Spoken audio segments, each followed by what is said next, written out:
Charlie Taylor, Jack Clark and a few others, but that bench, quite frankly, is why the discussion goes on about Sean Dyche, because he doesn't have a particularly deep squad and he overachieves massively with what he's got. No, but what he does have is like for like. I'll come back to that in a second. Norwich breaking. Yeah, no, Hernandez did win it briefly, but Norwich's counter came to nothing. Yeah, no, and I think that's the thing, though, isn't it? Sean Dyche really has put together 11 players who are round pegs in round holes. Everyone knows where they are. It's the same system week in, week out. It doesn't matter who they play. And it's been admirable, actually, because they've played two up top against Arsenal, Man City, Spurs, away from home. I mean, there isn't probably another Premier League club who have done that, two up top, even at home, probably. And everyone knows where they are. And I think when you look at the bench, say, for example, if Dwight McNeil is injured, Robbie Brady comes in. You know, if Rodriguez isn't playing, Vidra comes in, and everything is like for like. And I think that's where he's been very, very clever. He's hit upon a way of playing and a style of playing and a certain type of player, it has to be said as well, that will give him everything.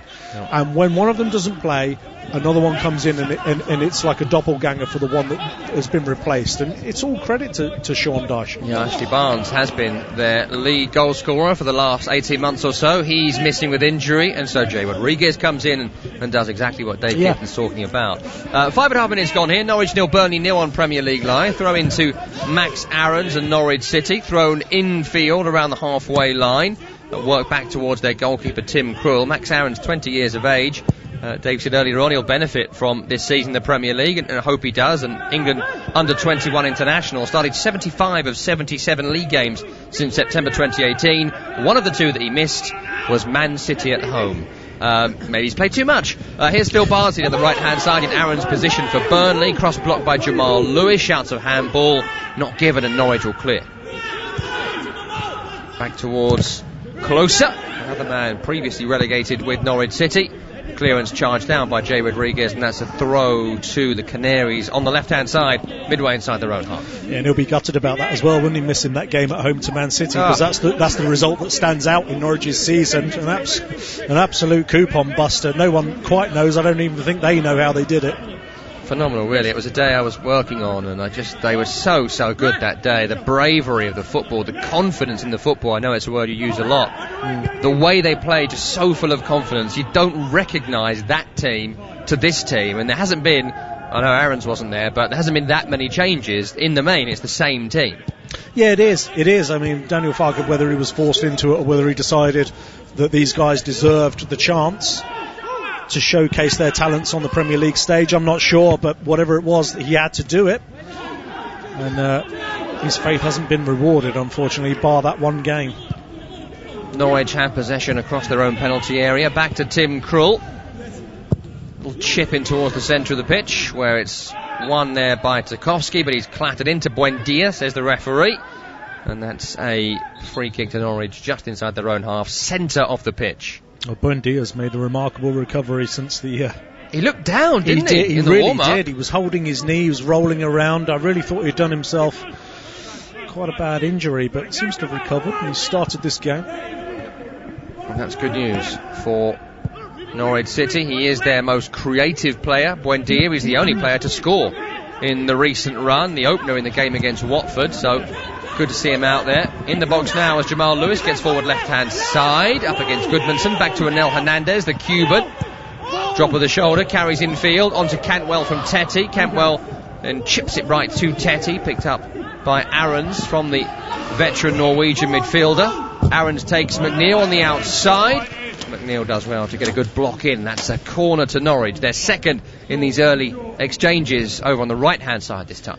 Well, it's a great start from Norwich, but it's coming from both flanks as well. It's an expansive game they're playing. Both fullbacks getting involved high up the pitch, but it's the old adage for them, isn't it? You know, you can have all the possession, you can take it to a team. Have you got someone who can capitalise on the possession? Corner comes in. It's won by Godfrey. Header goes down into the ground and goes wide for a goal kick. Ben Godfrey, Dave, he's been linked with the move away, as a few have. They were talking £40 million on the back of the Sun a couple of weeks ago. I mean, seems unrealistic to me, but I don't really know what a transfer fee is at this stage. Yeah, well, you know, someone once paid £6 million for me, and he was recaptured very quickly. But look,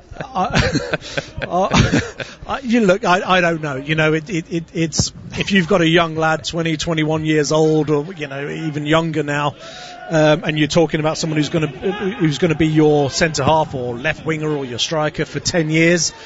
You know, you've got to average it out, haven't you? If it's £5 million a year, you'd take it. It's good business. But it seems a little bit tabloid for me. 22 years of age now, Ben Godfrey, a former under-21 international with England, has captained Norwich this season. The absence of Grant Hanley and Alex Tetty, the usual men that wear the armband for the Canaries. And he's trying to provide an option here for Close, who's on the ball, a few yards inside his own half on the left-hand side. Close carries forward, injured for much of this season, into Anel Hernandez. Back to Kenny McLean, a goal scorer against Man City on that beautiful day. Back towards the start of the season, nearly a year ago now. It's been so long this season. Cantwell in midfield. Relaxed hair today, not in the Daenerys Targaryen braids of a couple of weeks ago, nor the shaggy look of Stamford Bridge. Short pirate ponytail today. Just like to keep you informed as to what he's doing with his hair, you know. It interests me. Big ball out right to Max Aarons. Good control from him. Left-footed crosses low. It's deflected by a lazy leg from Long. And it goes wide on the right-hand side. Another corner for Norwich City. Yeah, it is a good start. I mean, Burnley haven't had a sniff. Norwich are all over them. Third corner within 10 minutes. And Aarons and Lewis are at the forefront of everything. It's almost like Daniel Farke's taken the reins off here, really, and just told them to go out and play the game that they played in the Championship. At what point were the reins on? That's the question I would ask. Corner comes in, gathered by Pope. But it's something Burnley have done as well. I've watched their recent games. West Ham battered them, but they couldn't score. Yep. Liverpool battered them, couldn't score more than one. The Wolves game is very similar. You know, it keeps happening, doesn't it? That they seem to give up a lot of possession. You feel like the opposition are doing well, and then Jay Rodriguez makes it 1-0. Yeah, and that's it. And would you be surprised if that happened in this game? No, I totally agree. Look, Daniel Farke's the way that he plays, the way he wants his team to play. It's very obvious. You can see exactly how he's going to do it. It doesn't work in the Premier League. They simply don't have the players to do it. And dare I say, and forgive me, Norwich fans, Daniel Farke with a decent team, that would be interesting. Very interesting indeed. Certainly not the case at the moment. Here's Dwight McNeil, decent player, down the left-hand side for Burnley. Tries an early cross, blocked by Aarons. Krul will come out and gather to prevent the corner, which I think McNeil was looking for. Another man linked with Manchester United this season, Dwight McNeil, who isn't in this day and age. You might have been linked with Man United if you were still playing the way it goes at the moment. I used to link myself every week. Yeah, I saw your articles. Yeah. It's a giveaway when you're in the byline, but there you go. But Dwight McNeil, Man United or higher? Not at the moment. I like him. I think, what is he, 20 years old? Yep. In the Chelsea commentary that I did, I was raving about him. But I think his issue at the moment, I don't know whether this is because he plays for Burnley and they're a team that go in and out of possession, but he kind of comes in and out of games, doesn't he? You know, you don't see him for long spells, maybe 10 minutes, and then suddenly they can't stop giving the ball to him. And he certainly had that in the Chelsea game. He's got a wonderful left foot. I did another Burnley game where he missed an open goal, but I think, apart from me, we all miss an open goal. Happens to the best of us, doesn't it? Well, it never happened to me. You never missed an open goal? I never missed an open goal. Do you know, I never have. In training, but never in a game. Very surprising. Yeah, it is very surprising. We'll get people checking the videos. Norwich have kicked the ball upfield, and Dwight McNeil's won it back in the centre circle here for Burnley. 13 minutes gone. It's Norwich 0, Burnley 0 on Premier League Live. Tom Rennie and Dave Kitson with you today. Reminder, we are with you for the FA Cup later as well. Arsenal against Manchester City is our game directly after this one today. It'll be a great one at Wembley, of course. Must be decided on the day. John Anderson and the former City defender Kit Simons will bring you that one from 7:30 UK time. And that goes to a finish as well. So extra time, penalties, all that from Wembley. Be a fantastic game. Tomorrow we've also got United against Chelsea, the other semi-final, plus Bournemouth, Southampton and Tottenham, Leicester in the Premier League. So a big day on Premier League Live, and if you are outside the UK and European Union, you can hear your choice of those games through our broadcast partners around the world. And to our friends in Ireland. I hope you're enjoying this game, and we've enjoyed bringing you these games from the Premier League across this run. Do let us know where in the world you are listening to us. At TalkSport Live on Twitter is the place, and we would love to hear from our listeners in Ireland today. Ball is with Ashley Westwood, sorry. Greenwood? Who's that? That's someone else. And he's found a pass out to the right-hand side.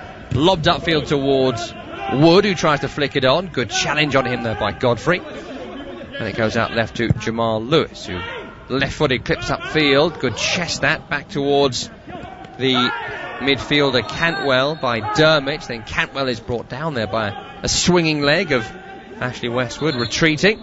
And that's going to be a free kick to Norwich just inside their own half on the left-hand side. Yeah, it can be painful, those ones. It was no intent at all. Just two players going for the ball. Catches him with his trailing leg. Cantwell goes down, realises it's not quite as bad as he first thought. Looked a bit like Bardsley, Westwood and Goodmanson were all trying to rough up Cantwell a bit there. Well, look, these are Sean Dyche's teams, and I don't think it's beyond the pale to say that Sean Dyche likes his Burnley teams to tackle, and he's been very vocal in his post-match press conferences about, that he considers the tackling an art form.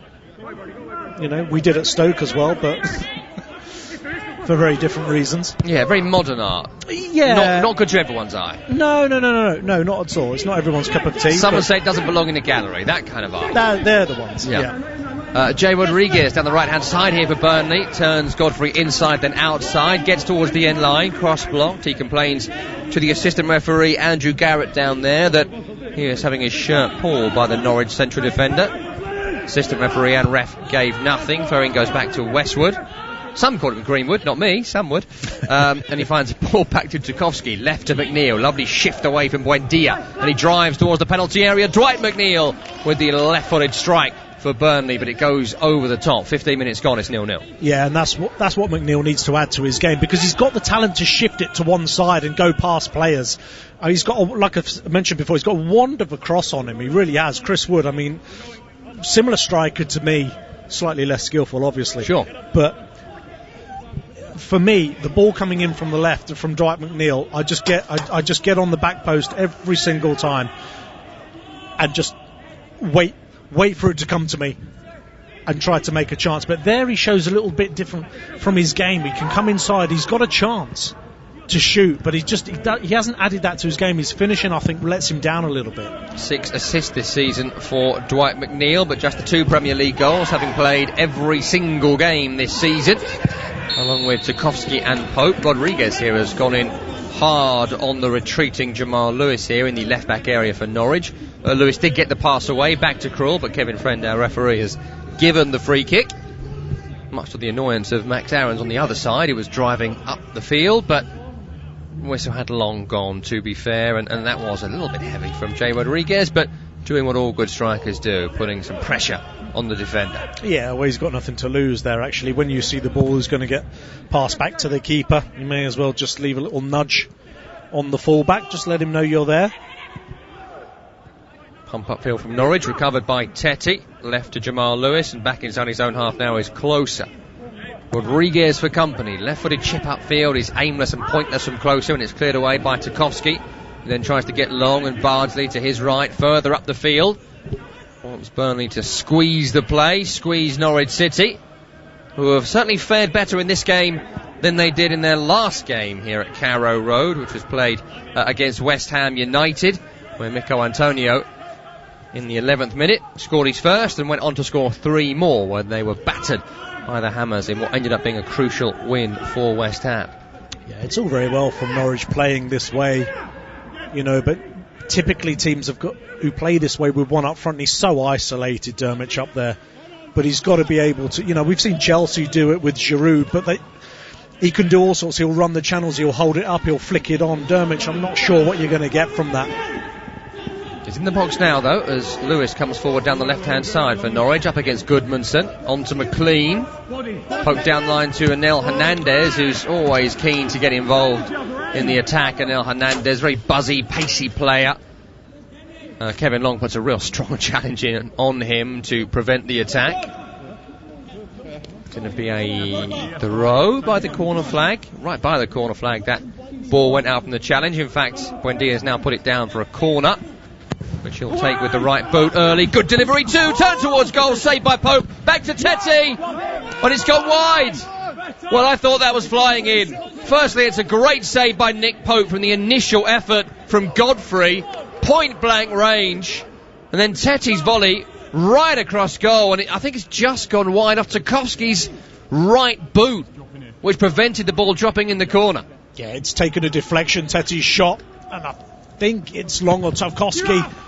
Next one comes in, caught by Pope this time under Godfrey. And it's a decent touch, because that is goal bound. With the initial header, Godfrey, I think he should have done better there, because he's free in the middle of the 6-yard box. It's a decent one-handed save, I think, from Pope. 14 clean sheets in the Premier League this season for Nick Pope. Great record. And that's why saves like that. Here's Jay Rodriguez up the other end, shoots that goal, beat a couple of players there with some lovely neat footwork there. Jay Rodriguez couldn't quite pull away from the defender, so took a pot shot, bobbled wide from the edge of the area. He's done well from Jay Rodriguez. He picks it up from a goal kick, travels inside, and he gets clipped, and he thinks, shall I go down? But he realises he's got a clean shot at goal if he can get it off. But he's just stumbling a little bit, and that's what causes him to pull his shot wide. If you're in the form that Jay Rodriguez is in right now, then, well, wouldn't you take the shot? 3 goals, 1 assist in the last 5 games, scored at Anfield, scored against Watford, scored against West Ham, a couple of brilliant headers in those 2 games. 5 goals in his career against Norwich, so why on earth not? Just getting a replay again of that save from Nick Pope. Godfrey, free header. That'll annoy Sean Dyche, I'm sure, but I mean, it's towards the goalkeeper, but it's just that bit where you react suddenly, because the amount of goalkeepers you see go through their legs or under their hands, he makes a slight movement and then also punches it away as well. It's fantastic. Yeah, that's the thing. I was just thinking the same thing actually watching the replay. He doesn't just let it hit him, does he? It's not enough just to keep it out. He actually just, once he feels it hit his hand, he's pushing it away from goal as well. Brilliant stuff from Nick Pope, and Burnley still level because of his save. Goalless after 22 minutes here on Premier League Live. Phil Bardsley driving down the right wing here. Challenge on him by Anel Hernandez. Bardsley, bit of a limp afterwards. He's won a throw for his side. Bit rich of Phil Bardsley to pretend to be injured, so I'm sure he's actually hurt.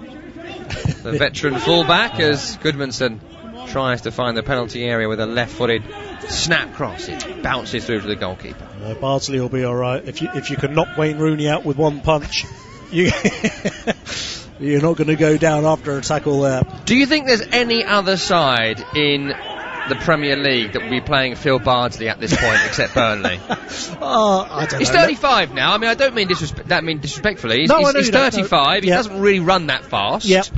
And you kind of felt that when he left Stoke a few years ago that would probably be the end of his top flight career.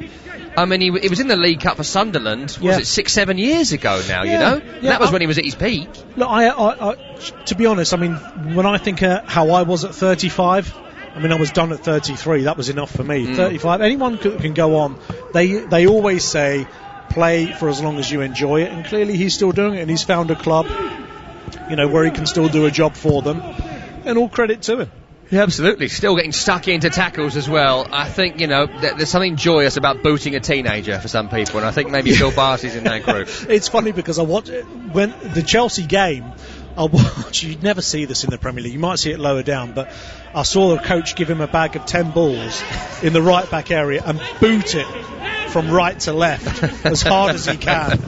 And it just reminded me of my early Cambridge days. I thought, you know what? They're not all that different, these Premier League boys. No, absolutely. It's still very much the same game, which is why we love it so, and so many people play it and enjoy it. Burnley trying to enjoy it here. I don't think they have so far. They've won a corner on the left-hand side. McNeil got forward, cross blocked. He'll leave it for Ashley Westwood, such a crucial player to this Burnley side. Certainly missed Jack Cork alongside him at the moment. Westwood will take this corner, right-footed, whipped in towards the near post, away by Godfrey, recovered by Brownhill, who has just lobbed the ball into an empty net, but Tim Krul already had gone down and won a free kick for his side for some close attention from Goodmanson. not too sure there's much of a foul on Krul there, really. It's almost like Krul has brought Goodmanson and Tarkowski down. Yeah, well, Krul is pulling Goodmanson's shirt, and I think it was just the decibels of the scream from Krul that won out, really, because he wasn't being fouled. He was just sort of being pinned in his own, on his line. It was a decent corner, actually. Time for a drinks break / timeout. Loads of tweets coming in as ever at TalkSport Live. Let's run through some of those. Peter, loving listening to this one in Virginia in the US on the East Coast. Happy Irish Man United fan listening.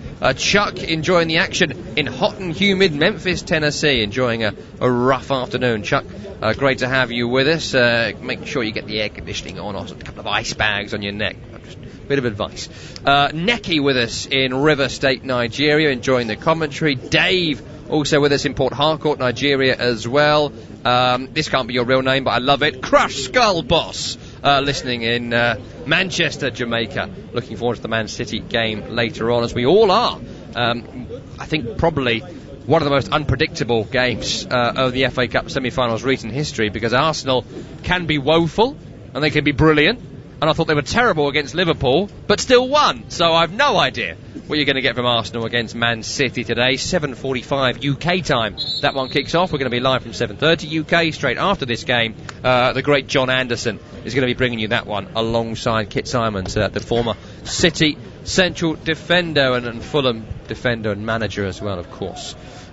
We are nearly back underway here. And the drinks breaks, Dave, I know you've had your say on this already. Everyone has. They can't stick around for next season, can they? No, I'd hope not. I think this is just indicative of where we are, actually. Trying to do the right thing, be seen as doing the right thing. But no, I'd be amazed if they were around for next season. Most recent person to voice that opinion, the Wolves boss Nuno Espirito Santo, wasn't happy with the 5 subs potentially staying for next season, and he hates the drinks break as well as... Weirdly, a lot of the bosses have. I thought it would be the other way round, but the managers seem to dislike it as much as the commentators do. Yeah, I think so. Because it comes at a time in the game where, generally speaking, one team starts to get on top. And every team does that at one stage or another. And it just breaks up. It breaks up the play at a really inopportune moment in every game. It has to go for me. We are back underway. Norwich coming forward left-hand side. Cantwell just turned westward, and he's been tripped by Westwood. And that's now a free kick to Norwich left-hand side, some 25-28 yards from goal, which Buendia is over. He has a lovely delivery, does Buendia. Right-footed, 6 to aim for in the penalty area. He slipped over when he tried to pop it towards the back post, and it's away at the near by McNeil. And Burnley being encouraged to get up, and they are chasing down the Norwich defence here, but it's turned forward nicely by Aarons, but Anel Hernandez has miscontrolled. It's hit his arm, and that's a shame for Anel Hernandez, because he was having a run at the fullback there, which he loves to do. Burnley pump it upfield quickly, closer heads, out of play for a throw on the halfway line. Yeah, most of what Norwich are doing actually is coming down their left. And it was a shame there, because Hernandez was in a great position, found well by Aarons, and just had to use his arm because it was slightly behind him. But I'd like to see him get on the ball more. I think when he gets on the ball, good things happen for Norwich generally. Up from Bardsley, Godfrey took a ride on Rodriguez there. I think if that's on the halfway line, that's probably a free kick. Outside the box, that's a foul. Not given though this time. No, Rodriguez did protest, and rightly so, I would say, as Westwood puts a ball in towards the back post here, but no one there. Aarons will clear it with McNeil for company.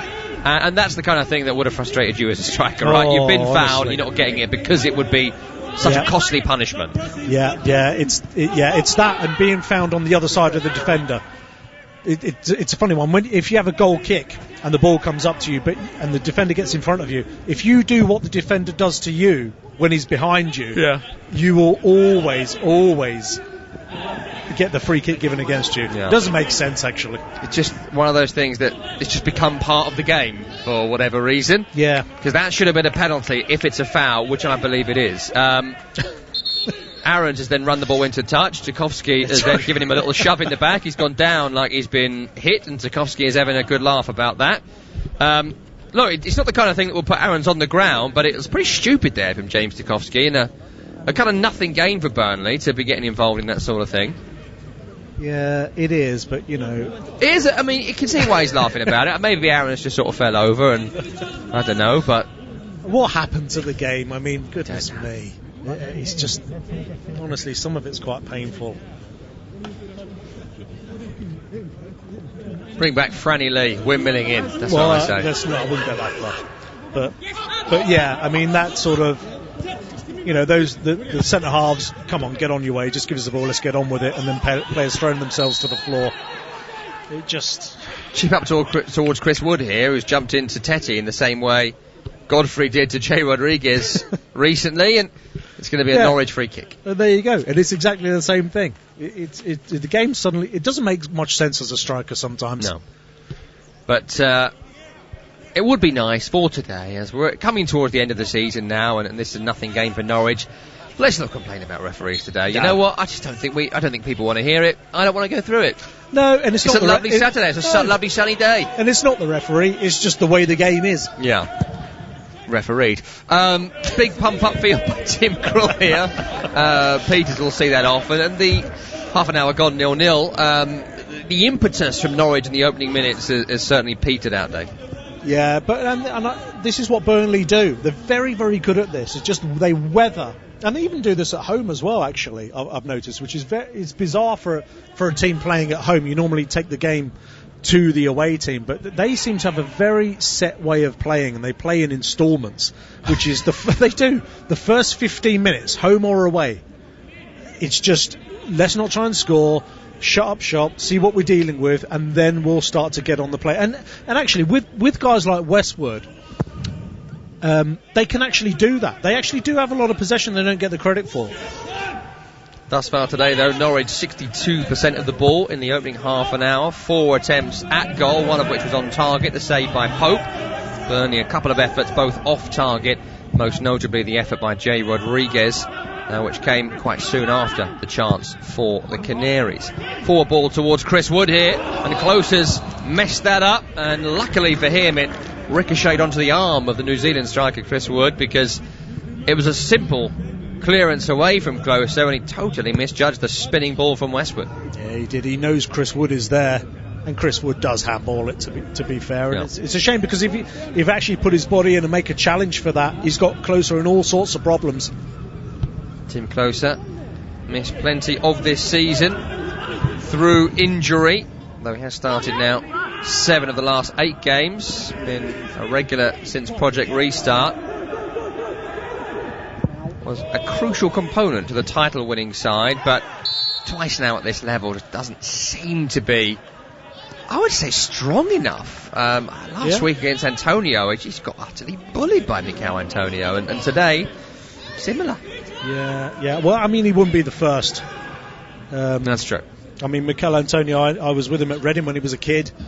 He moved on swiftly to Southampton, made a name for himself there, but he was really strong player. Really, even as a kid, very, very strong, very powerful. There was a free kick there, won by Burnley. They tried to chip it down the line. Chris Wood couldn't control it. Goes back through to Tim Krul. Did you see Mikel Antonio being the best striker in the Premier League, though, in Project Restart before it began? I didn't see him scoring 4 goals in one game. No. 7, I think, in total since the restart. Yeah, it is now. With his last goal, it's 7. He is the top scorer since the restart. And credit to him. You know, there's a guy who he wanted to improve. Like I say, I was with him at Reading, and him and Gylfi Sigurdsson, you always know the kids who really want to make it, you know, who actually go out of their way, and him and Gylfi Sigurdsson would come to me and say, you know, what can I do? How can I improve? And it was always a surprise to me. I think he's got there on sheer effort, and the ability has shone through. Could be some work for the VAR to do here. Buendia has caught Ashley Westwood on the ground. Free kick was given later for a foul on Wood, but it was Westwood's challenge off Buendia, and Buendia has seemingly swung an arm at Westwood, though I'm not too sure there's a great deal of contact in the afters of the tackle. He's kind of jammed his elbow into the back of Westwood's head and seen Westwood fall to the ground, and this could be violent conduct here. He might be in trouble here. I think this should be a red. Yeah, from one angle, it looks like they're coming together. From the other angle, there's no need for him to be putting his elbow in there, and he could be in trouble here, Buendia. Well, he's not been happy all day, has he, Buendia, because he got injured in the warm-up. He's obviously playing with a little niggle of some ilk. Frustrated, I'm sure, at Norwich's season and everything else that goes with that. Getting relegated in an embarrassing fashion. He's been tackled strongly but fairly by Ashley Westwood, and then he's just elbowed him in the back of the head for no reason. And this, for me, should be a red card to Buendia. It actually should be, because it's not a loose arm. We all know what a loose arm, like an Andy Carroll, Dave Kitson kind of thing. It's not a loose arm. It's not trying to gain an advantage. It's a clenched fist. It's a rigid arm, and his elbow has gone into the back of him. Kevin Friend has just got the word from the VAR. Lee Mason is watching the 20 in Stockley Park, and he actually looked a little bit annoyed about it. He's going to go look at it on the TV monitor, because I think he's been told, you should probably do this. Yeah, and do you know what? We don't see this often enough. No. And if he looks at that angle that I'm seeing Kevin Friend look at this now, the angle that he's looking at, it's got to be a red. And it is going to be. It looks like it's going to be a red. Yeah, Kevin Friend, he's not happy about this. Yeah, he's right. And he's made the right decision. It is a red card. Buendia is sent off for a stupid elbow on the back of the head of Ashley Westwood. He can smile about it, but you know what? You could see in Kevin Friend's face there, he didn't want to do that. He didn't. And I doubt very much Lee Mason, the VAR, wanted to do it because of the sympathy people have for Norwich. But that was nothing short pathetic from Buendia. His Premier League season is over, and I think his Premier League career is probably over as well. Yeah, it could well be. And for what? The Westwood on the ground is holding his leg. Or he's just got in a tangle. What is it? He hasn't lashed out. He hasn't. I mean, if you can he's trying to get up. Yeah, if you can antagonise an opposition player with that to the point where he elbows you in the back of the head, it's just pathetic. Yeah. It really is. Well, Buendia is off, and Norwich, who've been all right in this game so far, are right up against it now, depending on how much Burnley want to get a big victory here. It's on the cards for them. West Ham won 4-0 against 11 men. Last time there was a game here, Burnley have now got 10 men to play for a half and 10 minutes. But, Tom, what I will say as well is, Lee Mason sat there watching that. He's watching the same, he's a referee, he's watching the same. Why can't, what do you think do you think he's passed the buck there? I think that, it's an interesting point, actually. We'll come back to that as Burnley are coming forward here. Shot towards goal, cleared away, breaks back into midfield where Cantwell has brought down Brownhill. Now it's a free kick in dangerous territory for Burnley. I think that he has a duty to say, I think he should be sent off. They just recommend things. They say on the VAR line, I recommend this. I think he's probably said, I recommend a red card. Right. And I would hope then Kevin Friend has said, OK, you've recommended that, I want to double check, as they are supposed to do. That's how I hope it went. I hope so too, yeah. I mean, what do you think about listening in to Stockley Park and hearing? Well, I know that the TV broadcasters who pay more money than us do get to listen to that conversation, and I'm more than happy for our bosses to pay for it. As this Burnley free kick is cleared away by Godfrey's head. It was Brownhill forward, and I think he kind of slipped over when he hit it. Pitch was heavily watered pre-kick-off, and that's made a couple of players slip over at vital moments. But I think the audience should be able to hear it as well. There's no reason why they can't hear that conversation as Dermot gives a free kick away. Yeah, no, I totally agree. Whether it's radio, whether it's TV, whatever the medium is, we should all be able to hear that conversation.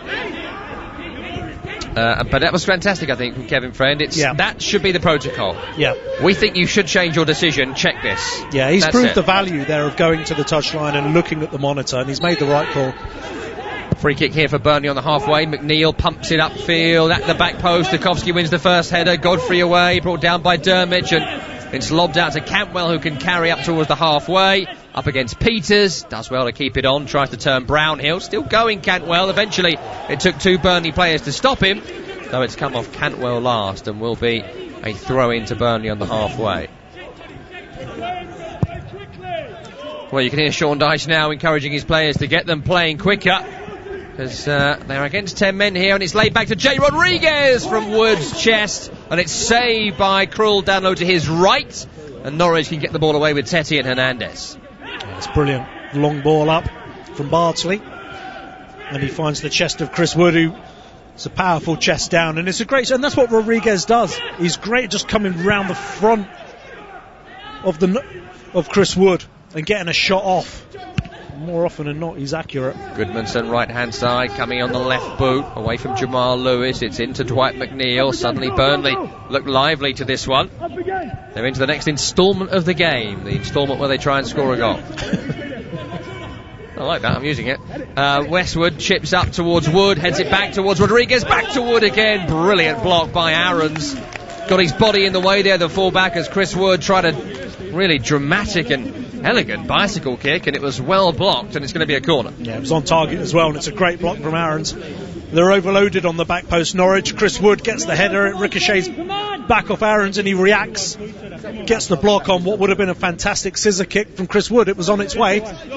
5 minutes here for Burnley to take the lead. 5 minutes for Norwich to navigate with 10 men after Buendia's idiotic elbow got him sent off. It's a corner on the attacking right-hand side, which McNeil will take. Burnley's second of the match. Back towards the back post. It's the classic Burnley corner, but didn't have the elevation from McNeil, and Krull, all in sky blue, can step out and make the catch. Yeah, it's just too flighted. You know, I always think the best corners really are the ones that are just, they're whizzed in and you're aiming for one particular person, and if he misses it, you've got people going across the middle and across the back.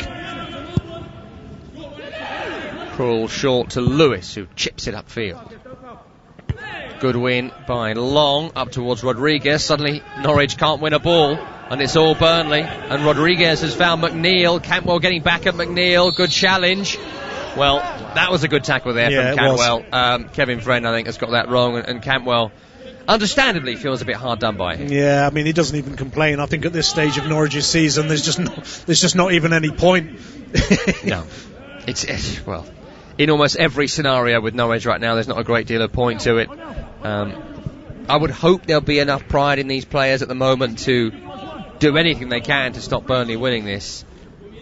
But I mean, all of us have experienced an extreme lack of motivation at some point in our lives, and I'm fairly sure that's what Norwich are going through right now.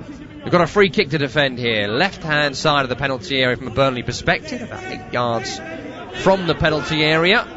There's a 3-man wall for Norwich, a 4th man to the left of it in Aarons. And it's Westwood and McNeil over it. It's McNeil with the effort, deflected, saved by Krull. He's got it over the top. That's a fine reaction save. Oh, it's brilliant from Tim Krull. It really is, because the free kick has got a lot of power on it from McNeil, and it's deflected, and Tim Krull is going to his right. The only thing that's still where he stood is his left hand, and he manages to get enough on it to tip it over the bar. It's a great stop. Brilliant save from Tim Krull. He certainly had a career rejuvenation at Norwich. Corner comes in towards the back post. Rodriguez heads down. It's away by Godfrey. Good defending by Ben Godfrey there. It's going to be recovered by Peters, who will go all the way back to Pope in goal in bright orange, away to our left. Pumped upfield, another good win.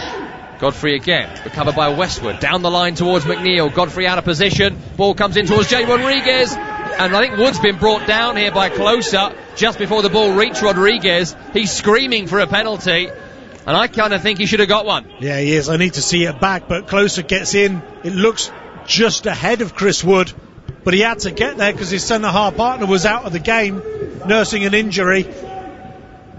It's either a brilliant tackle or it's a foul. Well, the VAR, I'm sure, will be checking that one. Do they think it's a clear and obvious error? I think it was.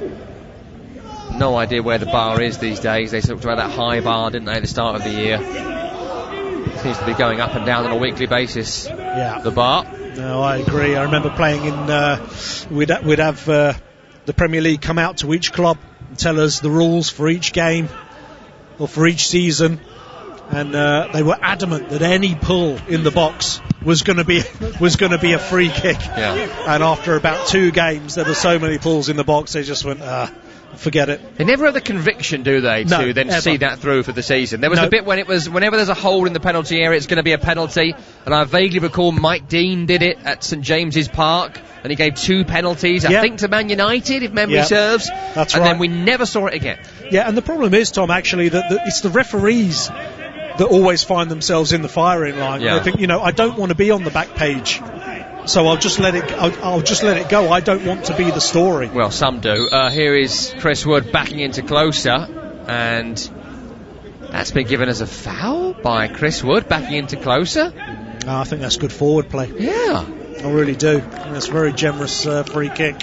Chris Wood can't believe it. Speaking of good forward play, Emmett O'Byrne has tweeted us from the New Jersey shore, and there's 6 lads on the beach doing their own Christmas tree formation, suggesting maybe Norwich give that a go for the second half. I'm incredibly envious of, well, your day out. I'm not too sure about the touching 5 of the lads simultaneously, but each their own. Enjoy yourself, and thanks for listening. Keep up the great commentary, they say. Keep up the great beaching. Is that a thing? I don't know. Have a lovely day. And keep those tweets coming in. We love your pictures as well. We always do. And there's fantastic tweets coming in today. We'll try and get to some of them at half-time, which is rapidly approaching here, with the score at 0-0 on Premier League Live. Norwich down to 10 men. Buendia sent off for a silly elbow. Throw into Burnley. Down the line towards Wood from Westwood. Cleared away. Another throw in here. And it's all a question of motivation now, isn't it, Dave? How much do Burnley want to win it, and how much do Norwich have the desire to hold out, to not be beaten? Yeah, I've said before, with the Norwich team particularly, all right, you're going to go down. We knew that for a long time before it was actually inevitability. But you are still in the shop window. These young lads I mentioned before the game, Aarons, Godfrey, Lewis and Campbell, you are still in the shop window, and this will tell us a lot about them as well, their mentality. I know it's difficult, you don't want to play in these situations, but they're a man down, and it will show us the character of these young men.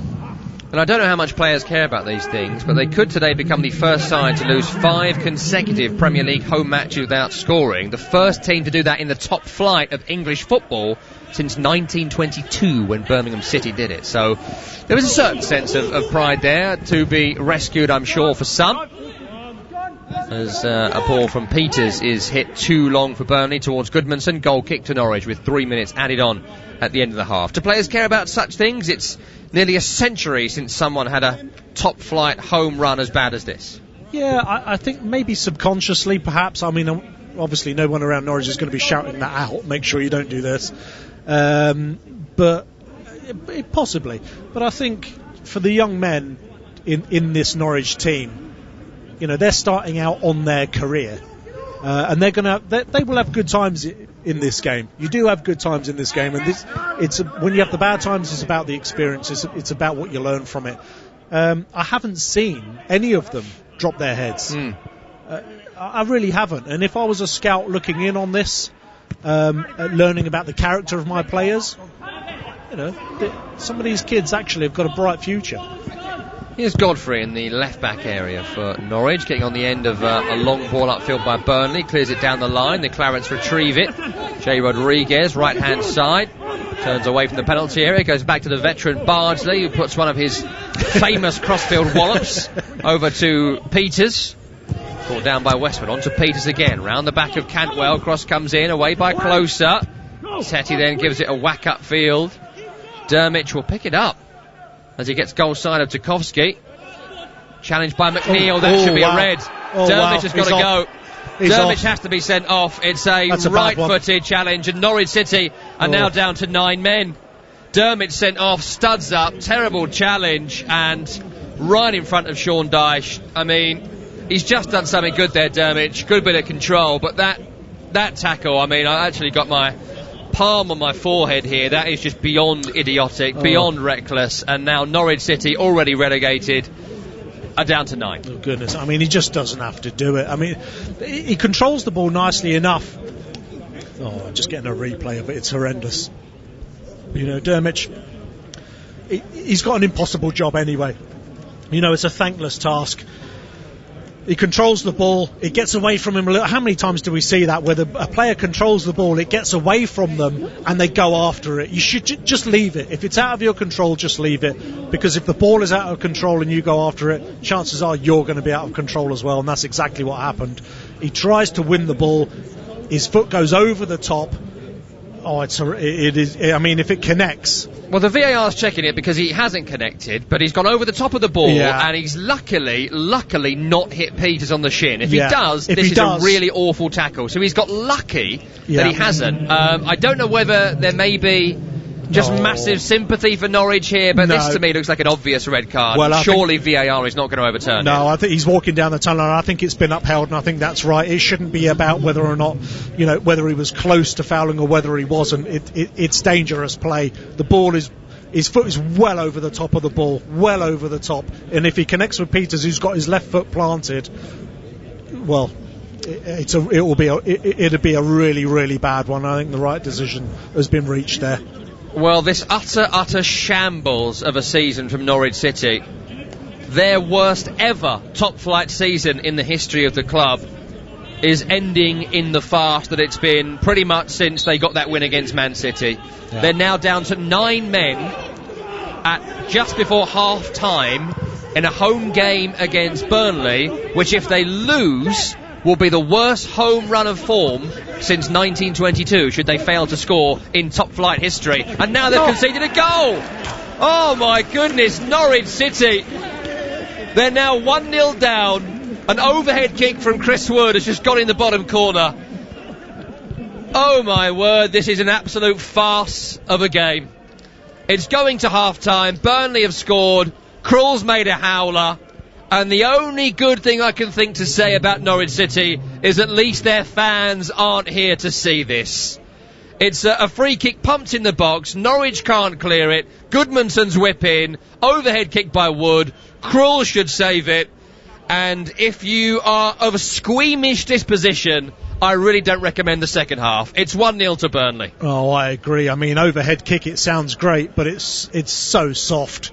It really is. I mean, he starts on Aaron's, Chris Wood, and he's got the beating of Aaron's all day long. He just pulls off the back of Aaron's. It's an over. I think it's more shin than foot, really. But such is the amount of bodies in the box, he's there all alone in the end. An overhead kick, I agree. Tim Krul should save it. It's such a soft goal, but given the fact they've had 2 men sent off, we're getting a replay of Chris Wood. He almost can't believe how easy it was. But Dave, this is painful. As a Norwich... as a football fan, this is... The half-time whistle was gone, by the way, but as a football fan, I don't want to... It's like that Simpsons clip, stop it, they're already dead. Yeah, throw the towel in. Someone get me a towel. Someone get me a white towel. Yeah, it is. It actually is quite squeamish to watch. I think that is the word. It's squeamish. We've got to go to a break. It's 1-0 to Burnley against 9-man Norwich. We're going to collect our thoughts and analyse this game during the break. You're listening to Premier League Live. We're pleased to be reopening drive-through lanes and McDelivery, but helping keep you and our team safe is our priority. So, we have fewer people working, and to make social distancing easier, we've installed screens in kitchens and service areas. Before reopening, all our restaurants will be deep cleaned, and we'll be cleaning equipment and surfaces even more often. For now, we're open for reduced hours and serving a reduced menu. And to keep everyone moving quickly and safely, please use contactless payment. With smaller teams, service will take longer than usual, so thank you for your patience. To see if your local McDonald's is open, visit mcdonalds.ie. McDelivery at participating restaurants only. Hi, John here from Carl's of Tullamore. For the past 40 years, Carl's have been crafting premium succulent deli ham, cooked to perfection using our signature recipes, taking our time to get this product just right for you. Experience the true taste of tradition. Ask for Carl's at the deli counter. The switching revolution continues at Carphone Warehouse with deals you won't find anywhere else. Get the Huawei P30 Pro and a GT smartwatch for just $49.99 on a €40 a month plan with Vodafone, now with unlimited data, but only when you switch at Carphone Warehouse. And get the iPhone SE for free when you switch to a Vodafone €40 a month plan with unlimited data. So get into your local Carphone Warehouse store and join the switching revolution today. T's and C's apply. Offer subject to availability and 24-month contract. Home, where we find all the things and people we cherish most. It's where we take a break from whatever is happening outside, stick the kettle on and bake even more banana bread. Whether late at night, early in the morning, or even a time you're not there, your home should always be your safe place. At PhoneWatch, we work 24 hours a day to ensure our customers always feel safe. Get PhoneWatch installed for just €199. Monitoring fees apply. I'm 43. We have one dependent, a daughter. You'll never defeat me! Yes, I will! Sorry, where were we? Want to talk pensions while playing table tennis with your daughter? Now you can. Chat from home by video or phone with your financial broker or advisor about retirement planning with Irish Life. It's a smart way to get your pension sorted and really perfect that backhand. We know Irish Life. We are Irish Life. Irish Life Assurance PLC is regulated by the Central Bank of Ireland. Now is the time to get out there and check into a Clayton hotel. We've plenty of space and incredible deals, so you can enjoy a great escape. You'll love our wide open lounges and spacious rooms and restaurants in superb locations all over Ireland. Don't delay. Experience Clayton's affordable luxury while you can. Relax and unwind in our wonderful spaces at great rates. Book a break at Clayton Hotels from a very special €99 per night at claytonhotels.com. Terms and conditions apply. Oh, my word. Oh, Norwich City. Oh, dear. I mean, you're with Premier League Live. It's the final home game for Norwich City in their stint in the Premier League. They're relegated for the 5th time. They actually started the game against Burnley okay, and then, well, this.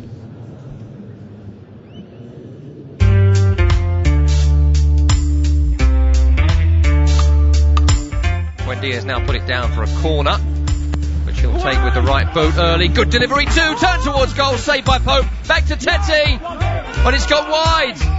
Well, I thought that was flying in. Firstly, it's a great save by Nick Pope from the initial effort from Godfrey, point blank range. And then Tete's volley right across goal, and I think it's just gone wide off Tarkowski's right boot, which prevented the ball dropping in the corner. And it's a decent touch, because that is goal bound. With the initial header, Godfrey, he'll think he should have done better there, because he's free in the middle of the 6-yard box.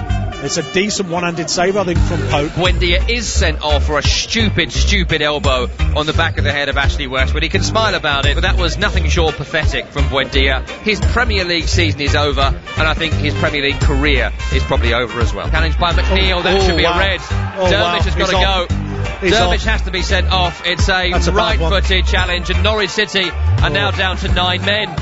Dermot sent off, studs up, terrible challenge. Oh my goodness, Norwich City. They're now 1-0 down. An overhead kick from Chris Wood has just got in the bottom corner. Oh my word, this is an absolute farce of a game. I'm so sorry, Norwich fans. I really, really am. If there are Norwich fans still listening to their games this season, I hope you're having a lovely sunny day. You've gone down to the pub, you've gone to see some friends, you've gone fishing, you're reading a book and not listening to this. If you are, I admire the gluttony of punishment that you're enduring. Dave Kitson is watching this game with me. Dave, I mean, amazingly, let's start with some positives. For 20 minutes, Norwich were the better side. They had that chance from Godfrey, which Pope saved brilliantly. But then, I mean, what a catastrophic 15 minutes or so. 2 red cards and conceding in the 5th minute of additional time when there was only 3 added on, but there was only more than that because they got another player sent off. Break that down for me. Yeah, look, I think the only positive really for Norwich is that their survival in the Premier League wasn't dependent on this game. You know, we talk about let's not go out with a whimper. Goodness me, you know, they haven't even whimpered Norwich. It's been a shocker. It really has. Buendia, I wouldn't want to be him in the changing room when my 9 teammates walk in and look at me, because his was avoidable. He throws an elbow and he's off, and rightly so. And then we get the Dermot one where he miscontrols the ball, he goes after it, and he puts in a shocking challenge on Peterson. He is off as well, and then 30 seconds later, the ball's in the back of the net. Chris Wood, like I said in the commentary, the overhead kick, it sounds glamorous. It was so easy. It was so easy because they just don't have the players to deal with it now. And I really fear for Norwich in the second half. And it is, I don't like to use this word in professional football because we're all professionals, but it's embarrassing. Yeah, it really is embarrassing, and I feel for Farker because he's on the bench and he's looking at it, and every time the camera goes to him, he's got the look of a man who just thinks, what have I done to deserve this? They've had a collective emotional breakdown before our very eyes, have Norwich City, and it's going to be a tough second half. Briefly on Burnley, we mentioned that the tremendous form they've been on, 1 defeat in 14, 6 games unbeaten. Yep. Point at Anfield, looking for their best ever Premier League season. Sean Dyche trying to put himself in the shop window. All the positives there. an outside bet for the Europa League as well for next season, which would be a huge achievement for Burnley. I mean, they should be in there right now saying, right, we've got to get out there and crush this side, right? Absolutely. No empathy, no sympathy, just full-on Schwarzenegger. Terminate them, right? Yeah, you know, show me your killer instinct. That's what the best teams do.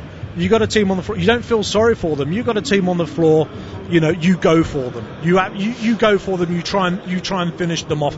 And Burnley, I think with Sean Dyche, they are in that mould. You know, they are, whether they've got the players to do it, to go on and win 2-3, 4-0, I'm not sure, but certainly this is the easiest chance that they will have to gain some confidence and stamp their authority on a football match. And with victory today, Burnley, which surely is going to happen, however it does happen, that victory will put them above Arsenal in the table. They go to 54 points compared to Arsenal's 53. It's the Gunners up next for us today. They take on Manchester City in the FA Cup semi-final from Wembley. The great John Anderson and the former City defender Kit Simons will bring you that one. Let's hear from both managers, Mikel Arteta and Pep Guardiola. Absolutely. For many different reasons, but as well because this competition is a big part of our history in the last 10 years, even more. So it's a great opportunity for us to go and win a trophy, and we are very excited, and we will try to go there again tomorrow and make another step forward. In England, when I have my first memories about English football, it was the FA Cup finals, not about the Premier League or Championship before. So I remember that, in Spain, always we can see the FA Cup finals. It was the tradition and everything. So it's so nice. And I think we are looking forward. We are so excited to travel tomorrow to London and play the game. What a fantastic semi-final day this is going to be between Arsenal and Manchester City, because I was speaking earlier on to an Arsenal fan about the various scorelines, and this could easily be 3-0 to Man City, it could easily be 3-0 to Arsenal, we could have a 3-3 draw, it could be goalless. Every possible scoreline feels feasible, because you don't know what Arsenal you're going to get, and on semi-final day, anything can happen. You're right. Arsenal are one of those teams, whether they've moved into this consciously or subconsciously, but I suspect the latter. In a one-off game, they're not a team you'd want to play. But then City, I mean, the form that they're in, the goals that they're scoring, the team that they have, the weaknesses at the back for City. But are Arsenal going to get anywhere near it? I don't know. When I look at the Arsenal back four and you look at City's front line, you just think, well, there's only one winner here. We will find out later today. John Anderson and Kit Simons have commentary of that FA Cup semi-final after this, and this, it's going to be interesting. It's currently 1-0 to Burnley away at Norwich. Norwich down to 9 men after Buendia and Dermich have been sent off. The second half follows. Norwich fans, turn away now. It's Premier League Live.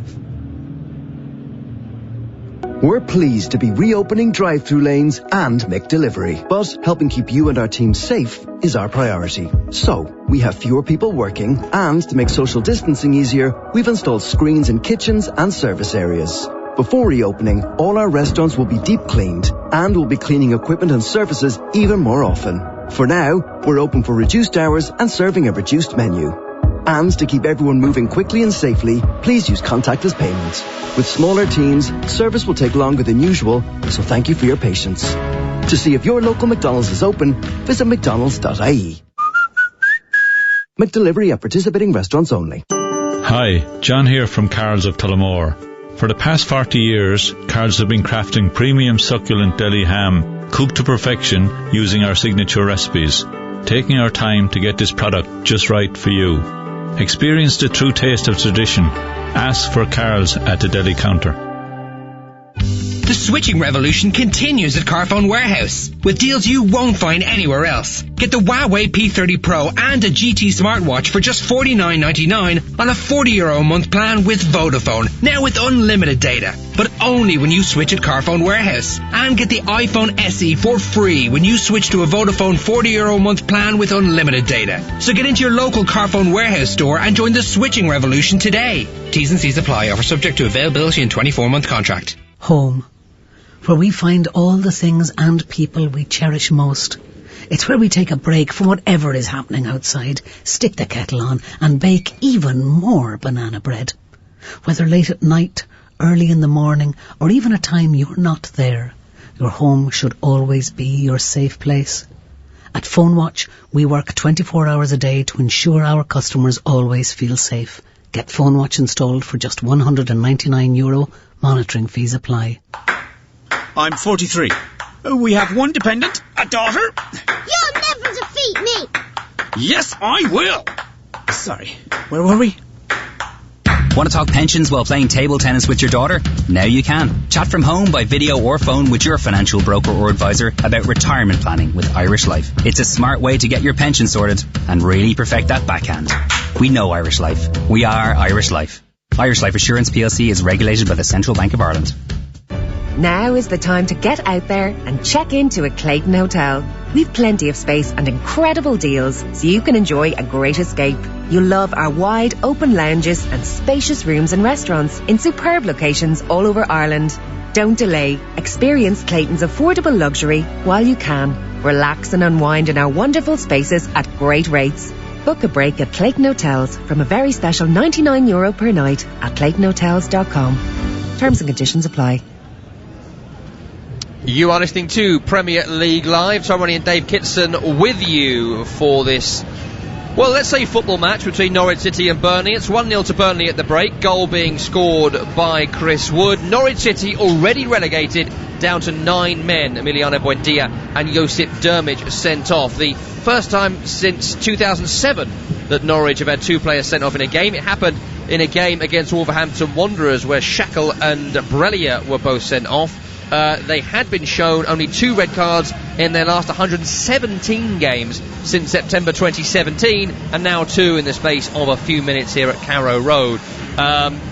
Norwich fans, going to be tough for you to get through this half, I know, but some good news for you. You've made a change. The bad news is Christoph Zimmermann has come on to replace Tim Closer, so it's a straight swap at centre half to get through the next 45 minutes of action.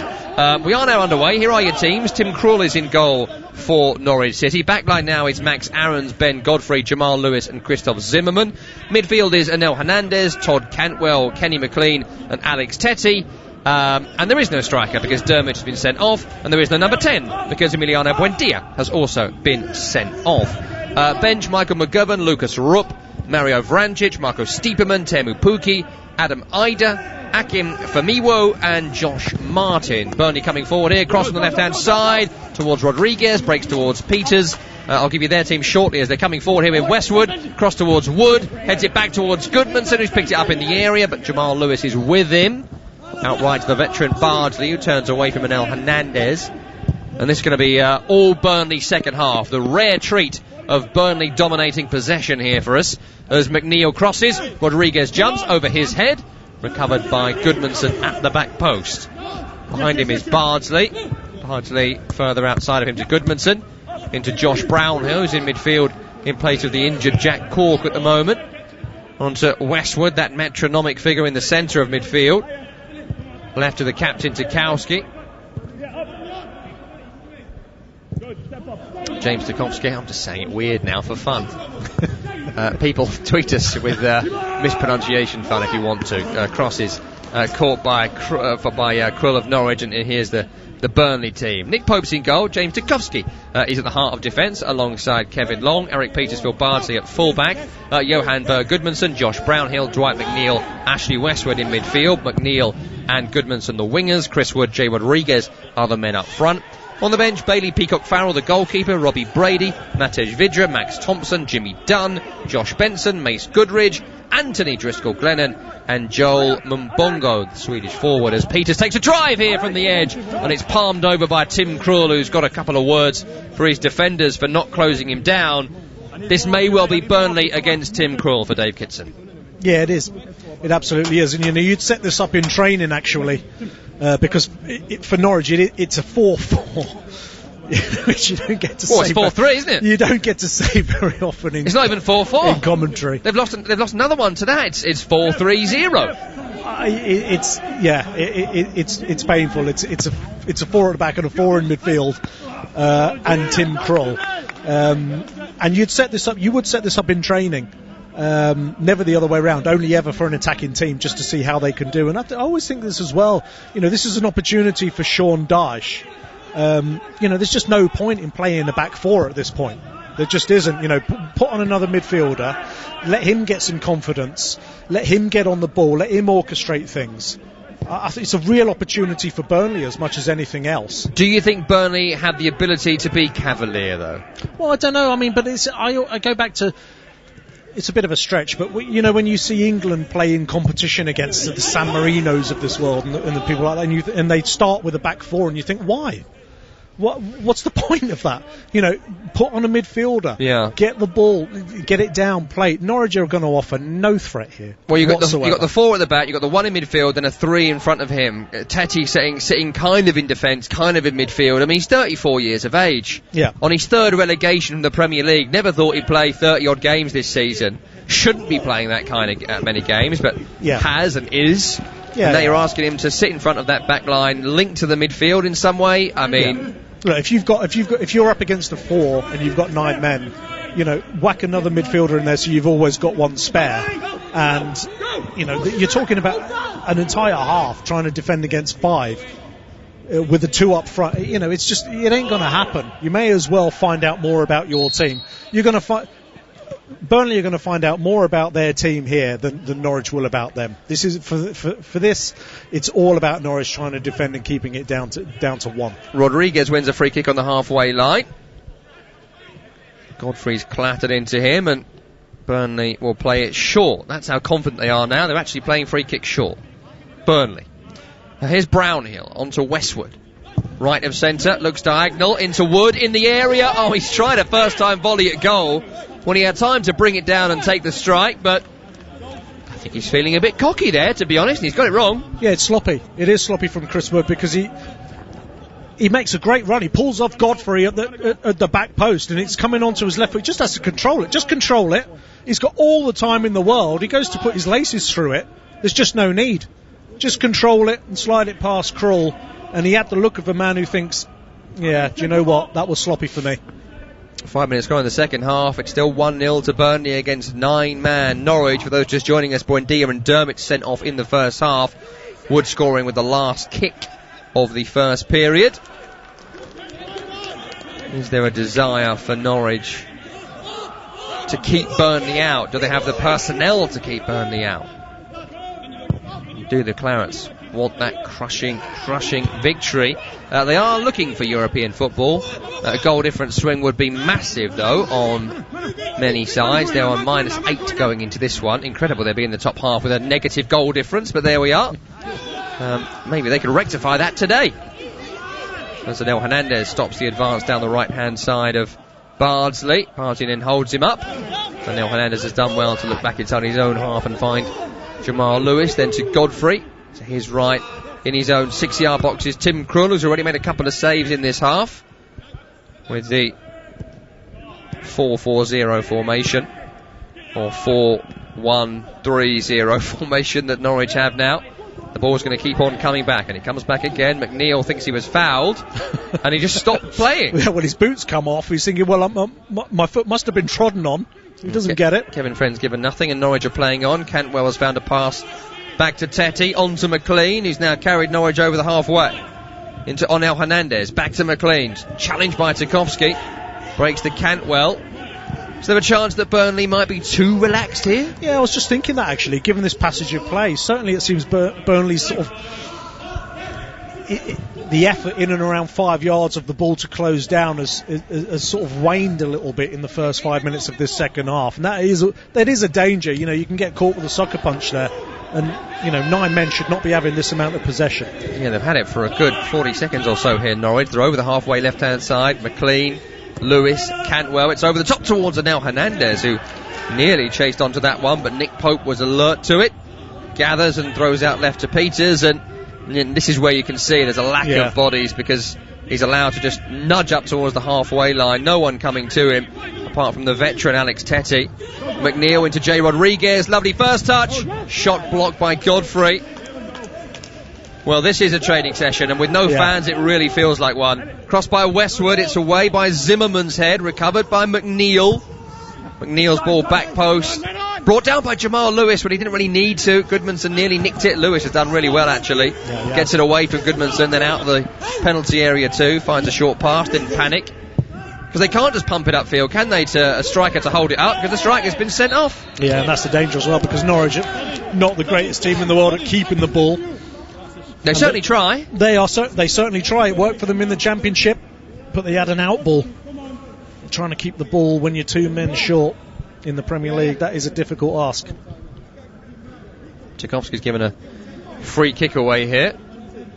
It's because I was reading Charles Bukowski earlier, and so now I've got 2 names in my head. It's very difficult now. I'm just going to call him James from now on. That's what I'm going to do. And I also might read the rest of Post Office during the second half as well, depending on if Burnley do manage to get another couple of goals. Norwich have a free kick in their own half here after the foul by Tchaikovsky. Won by Long. Challenged by Kenny McLean, who's temporary striker. I mean, how many times would a player in his career play for a half with just 9 players against 11? Is it something that will always happen once?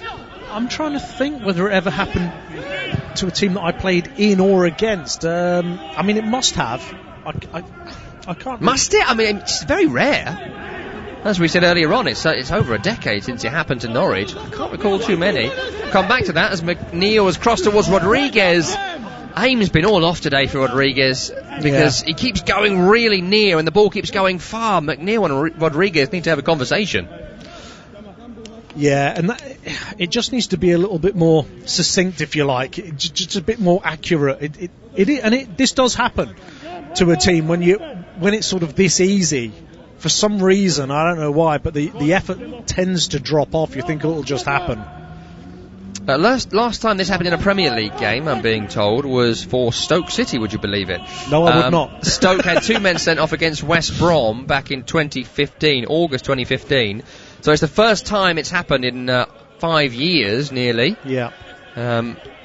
So that's how rare it is. Yeah, I mean, the one that stands out for me, I think, is the Bowyer Dyer.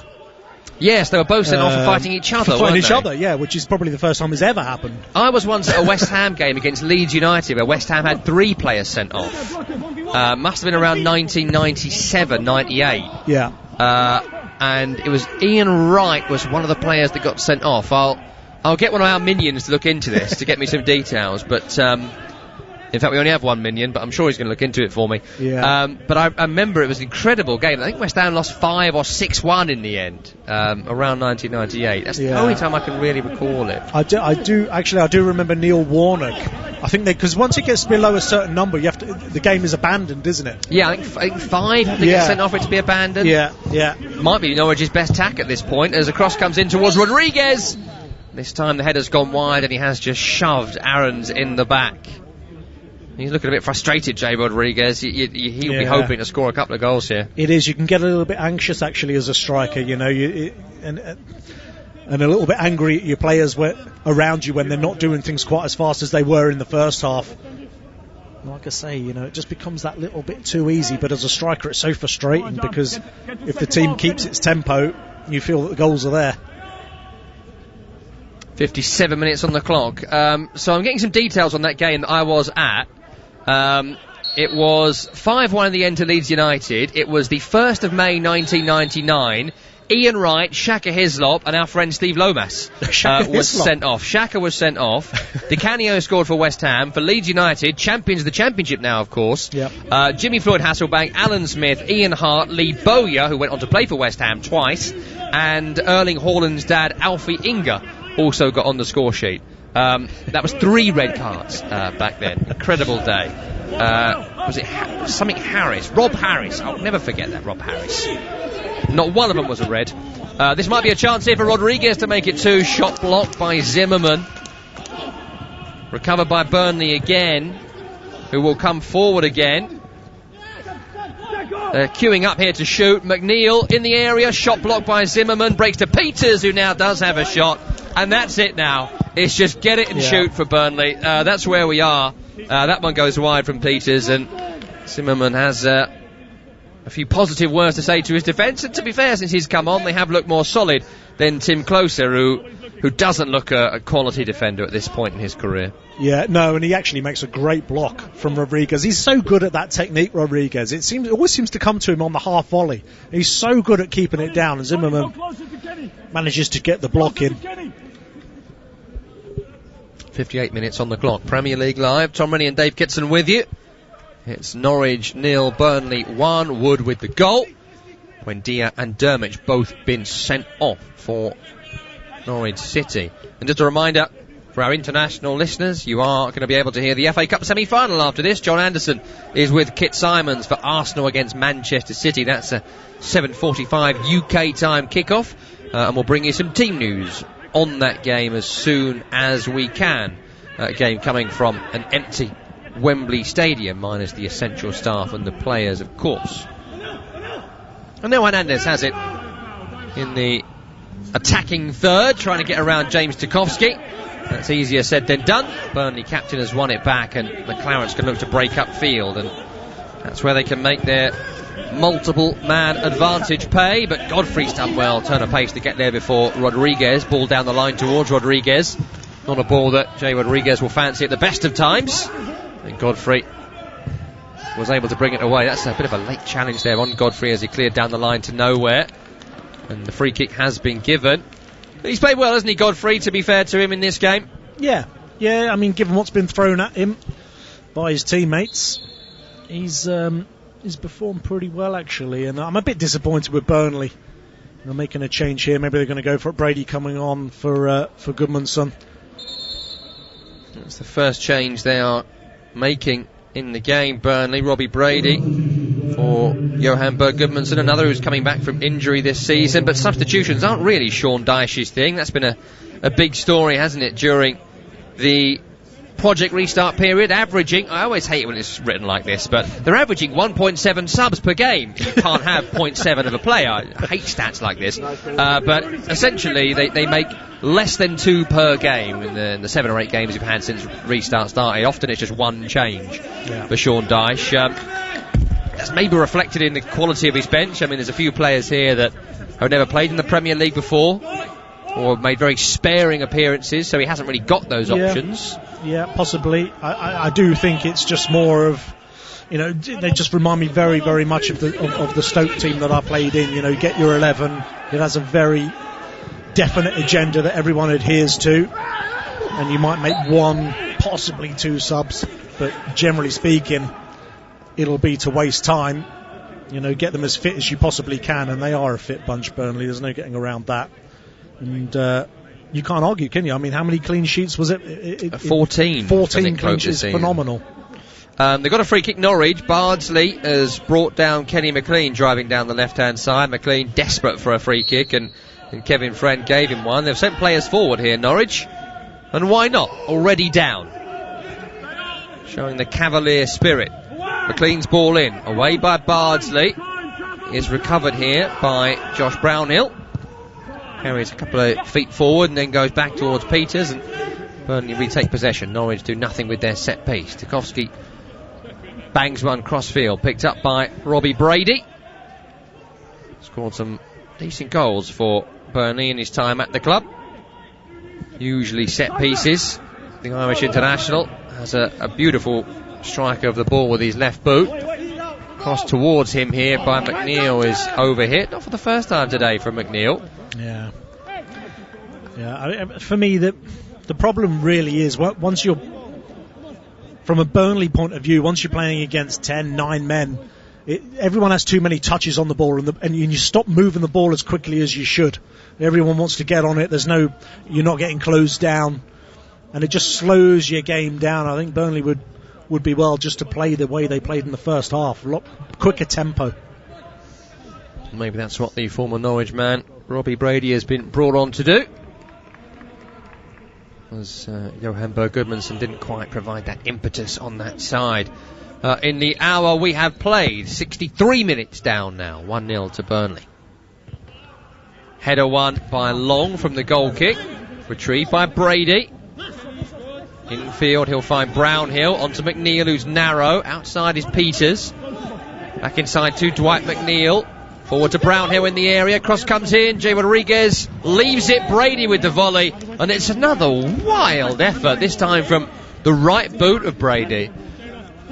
And they're just sort of taking half-hearted swings at the ball, Burnley. I mean, I know it's easy, but I've got to feel like Sean Dyche is going to be pretty annoyed with his players right now. Yeah, it is, because, you know, as a professional, you set up to beat 11 men. And when that dynamic changes, so your game does as well. And it becomes a little bit easy, you get a little bit lackadaisical in certain aspects of your game. Certainly there, you know, that's probably a shot Robbie Brady wouldn't take on normally. You know, he'd take it down, maybe lay it off. So the dynamic of the way they play the game changes. It's about as good as Norwich could have hoped for at half-time. And they had a mad 90 seconds where they had another man sent off, conceded a goal. And they have it here in the right-back area. Max Aarons, midway inside his own half, being chased back towards goal by McNeil. Goes back to Krul, who gives it a pump-up field. Cantwell heads in the air. And it's recovered by Westwood in the centre circle. Leaves it short to Brady. Just kind of pick and choosing their positions, Burnley, at the moment. They're coming narrow, they're going left, they're going right. There's no real discipline to this formation, which maybe is to their detriment. Left to Peters, on to McNeil. Left-footed cross blocked by Tetty. Recovered by Peters. Can't recall ever seeing Burnley with 66% possession in a game. That's where it is right now as Westwood comes forward. Right to Bardsley, back to Westwood, chipped over the top to Bardsley, who's kept it on. Looped cross. Rodriguez can't bring it down. Aarons can bring it away for Norwich. Nowhere to clear it to, so he waits for the block to try and win a throw. It was blocked by McNeil, recovered by Tarkowski. Brady will look right to Westwood. Chip towards Jay Rodriguez. Good win by Zimmerman. Header in the area. Tetty gets it under his control and clears it. Only to the halfway line and long. We'll bring in the team news from Arsenal Man City shortly. Hot off the press, but right now Westwood coming forward. Out to Brady. Left-footed cross comes in. It's away from Godfrey. Recovered by Peters, who's just volleyed it up in the air. And it was on the goal line, so Krul had to deal with it, and he claws it over the top for a Burnley corner. Well, he got lucky, Peters, really, because he just wants to get this back across the face of goal, where Wood is waiting and Rodriguez is waiting with a tap in, and he gets it hopelessly wrong, and it goes straight up in the air, and Tim Krul has to put it over. He earns his team a corner, Peters. Corner attacking left, the fifth of the game for Burnley. Short from Westwood into McNeil. Then back towards the edge and Peters, then further on. And struck a goal by Bardsley, deflected off a Norwich leg. And Bardsley feels like that one should have gone in, 35 years of age. Maybe set up for his last ever Premier League goal there, and it's a good block on its way through. Yeah, he's got his hands on his head, he feels that this was close, or maybe he's just grateful to have a shot. It might well be his last. Westwood from the short corner, turn towards goal, good save by Krul. Rodriguez it was with the effort. He's picked it up on the end line, left-hand side. It's back to Westwood, into Brady. Peters now on the edge, on to Bardsley again. He won't shoot this time, he's forced out wide. Norwich can press out. Well, that's as good as anything Burnley have put together in this second period, and Tim Krul's made a smart save. Yeah, he has actually, and Burnley utilising the fact that they've got two extra men, take a short corner, comes into Rodriguez, and it takes a deflection actually after Rodriguez's shot, and Tim Krul has to react, and he does it very smartly. Lovely turn by Tarkowski there on the edge of the Norwich area, gets away from Tetty. It's on to Peters. Left to McNeil, cross towards Wood, wins it, knocks it back to Westwood, who I thought he was going to volley a goal there, but he's actually touched it right to Bardsley. Bardsley's cross. In by Brady, up by Rodriguez, bouncing in the area. Godfrey gets it away. And it's a throw over on the right-hand side. Have a guess when Phil Bardsley's last goal was. Or who it was for, didn't it? Yes, another good point. I wouldn't even guess who it was for, mate. Keep mulling it over, we'll come back to it as Bardsley's released down the right-hand side here, looking to add to that goal. His cross is away by Jamal Lewis, short to McLean. On the edge of their own area here, left-hand side Norwich. McLean wants to be fouled by Bardsley. Doesn't receive that foul, and now Hernandez gives it a whack up field, recovered by Tarkowski. I feel like this should be more fun for Burnley than it is. It's actually getting quite frustrating, I'm sure, for Burnley fans. Yeah, it is actually, and as long as it goes, Oh, Westwood's cross is massively overhit, and that's going to be the drinks break. Any guesses on that Bardsley goal? I know when his last knockout was. I don't know when his last goal would have been. I'm trying to think. Was he? Please don't tell me it was Stoke. It wasn't Stoke. Oh, thank goodness. It wasn't Stoke. That last goal, just for fun now, because we're going to move on shortly. Go on. That last goal was scored in 2013, December, in a 4-3 defeat for Sunderland against Chelsea. In that game, he also scored an own goal. So even when he had a good day, he still somehow could try to score an own goal. And he came close here. I mean, I don't think he's ever going to have another chance as good as this to score a Premier League goal. And maybe Sean Dyer should just stick him up front now for a laugh. Because it has been a bit torturous, I would say, this half to watch. I think we'd expected there to be a bit of a, right, let's take him to town here from Burnley, and he hasn't been forthcoming. No, and I mean, Norwich's saving grace here is that they're not playing Man City, because this would be a cricket score. Burnley, you know, I know 1-0 has been good enough for them on several occasions this year, but 9 men, you know, with an entire half to go at, it's